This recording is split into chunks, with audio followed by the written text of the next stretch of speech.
ప్రియమైన వారలారా, ప్రభు అయిన యేసుక్రీస్తు పరిశుద్ధమైన నామములో మీకు నా ప్రేమ వందనములు. ప్రభువుకు స్తోత్రం. దేవుని యొక్క కొలతలేని ప్రేమ, దేవుని యొక్క సమాధానం ఈ దినమంతయు మిమ్మలను నడిపించునుగాక. మీరు దేవుని బిడ్డలు కదా. దేవుడు మీ కొరకు ఉంచినటువంటిది ఏదీ ఆటంకపరచబడదు. ఆయన మిమ్మలను ఆశీర్వదించే దేవుడు. ఇశ్రాయేలును ఆశీర్వదించుటయే యెహోవాకు ఇష్టము. కనుక ఇప్పుడున్నటువంటి పరిస్థితులలో, ఇప్పుడున్న సమస్యలు, ఇప్పుడున్న సవాళ్లను చూచి మీరు మనస్సులో నలిగిపోకూడదు, సోలిపోకూడదు. మిమ్మలను తట్టి లేపుటకే ప్రభు మీతో ఈరోజు మాట్లాడే మాట ఏమిటి తెలుసా? నాతో కలిసి పరిశుద్ధ గ్రంథమును తెరవండి. అపోస్తలుల కార్యములు 12వ అధ్యాయం 5వ వచనం. పేతురు చెరసాలలో ఉంచబడెను. సంఘమైతే అతని కొరకు ఆసక్తితో దేవునికి ప్రార్థన చేయుచుండెను. ఈ 12వ అధ్యాయములో హేరోదు అనబడిన భయంకరమైన ఒక హత్య ఆత్మ కలిగిన వ్యక్తి సంఘాన్ని హింసిస్తున్నాడు. యాకోబును పట్టుకొన్నాడు, చెరసాలలో బంధించాడు, హత్య చేసి చంపించాడు. యాకోబు యొక్క పరిచర్య వేదనతో ముగించబడింది. అదే రీతిగా పేతురును పట్టుకొన్నాడు, చెరసాలలో ఉంచాడు, చంపుటకు సమయమును దినమును చూస్తూ ఉన్నాడు. సంఘము చూస్తూ ఉన్నారు. అయ్యో, యాకోబును మిస్ చేసుకున్నాము, పేతురును పోగొట్టుకోకూడదు, ఇక ఏం చేయాలి? మనం ప్రార్థించాలి. ఇంతకు ముందే మనం ప్రార్థించేవారము కదా. కాదు, ప్రార్థిస్తున్నాము. అయితే ఆసక్తితో ఇక మీదట మనం ప్రార్థించాలి. అత్యాసక్తితో అనే మాటకు అర్థం ఏమిటి? కొనసాగడము అంటే ఏమిటి?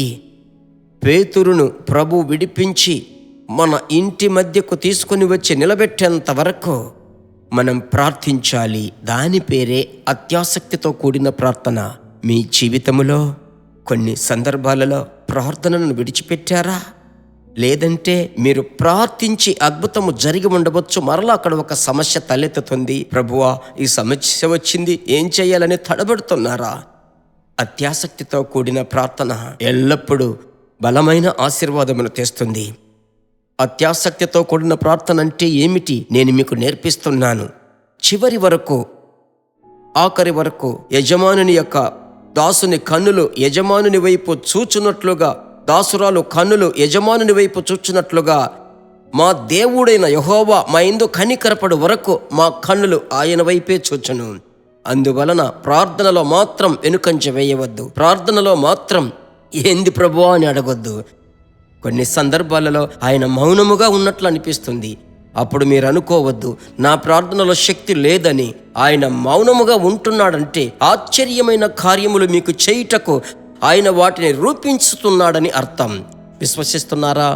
పేతురును విడిపించిన ప్రభు మీకు అద్భుతము చేస్తాడు. ప్రార్థించుదాం. పరిశుద్ధ తండ్రి, ఆకాశమునకు భూమికి సర్వాధికారము కలిగిన శక్తి కలిగిన యేసయ్యా, ప్రభువా, ప్రార్థనలో కృంగిపోయిన, వెనుకబడిపోయిన, ప్రార్థనలో నిరీక్షణను కోల్పోయిన యువతి యువకులను, కుటుంబంలో ఉన్నటువంటి స్త్రీలను, బిడ్డల ద్వారా ఎదుర్కొన్నటువంటి సమస్యలను చూసి ఎలాగో ప్రార్థించాలో తెలియక తడబడుతున్న దేవుని బిడ్డల కొరకై స్తోత్రం ప్రభువా. అత్యాసక్తితో కూడిన ప్రార్థన దేవుని యొక్క శక్తిని తీసుకుని వచ్చిన రీతిగా ఆ అత్యాసక్తితో కూడిన ప్రార్థనతో మీ బిడ్డలను నింపుమని ప్రార్థిస్తున్నానయ్యా. వేడుకొనుచున్నామయ్యా. మేము వెనుకంజ వేయము. దేవుని యొక్క నామములో అద్భుతములను మేము చూడబోతున్నాం. ఈ ప్రార్థన ఆలకించినందుకు స్తోత్రం. యేసు నామములో తండ్రి, ఆమెన్. Praise God. దేవుడు ఇచ్చిన ప్రవచన వాక్కు పట్టుకున్నారు. ప్రభునందు ధైర్యశాలులుగా ఉండండి. ఆశ్చర్యముగా పరిశుద్ధాత్మ దేవుడు ఈ దినం మిమ్మల్ని నడిపించబోతున్నాడు. చూడండి. ప్రభువుకి స్తోత్రం. మరలా మనం ఒకరికొకరం కలుసుకుందాం. దేవుని కృప తోడుగా ఉండును. దేవుని బిడ్డలారా, మీ వలె అనేకులు ఆశీర్వదింపబడుటకు ఈ సందేశం షేర్ చేయడం మర్చిపోవద్దు. God bless you. దేవుని బిడ్డలారా, ఈ వర్తమానము మీకు మిక్కిలి ఆశీర్వాదకరముగా ఉందని మేము నమ్ముచున్నాము. ఇంకనూ మా వర్తమానములను విని ప్రభువులు ఆశీర్వదింపబడుటకు జీసస్ మీట్స్ మినిస్ట్రీస్ అను మా యూట్యూబ్ ఛానల్ ను సబ్స్క్రైబ్ చేయండి. మరియు మా ప్రార్థన సహాయముకై మీరు సంప్రదించవలసిన మా ఫోన్ నెంబర్ 9841425286 మరియు 7299546363. Email gpsrobinson@hotmail.com. ప్రభు మిమ్మును ఆశీర్వదించునుగాక.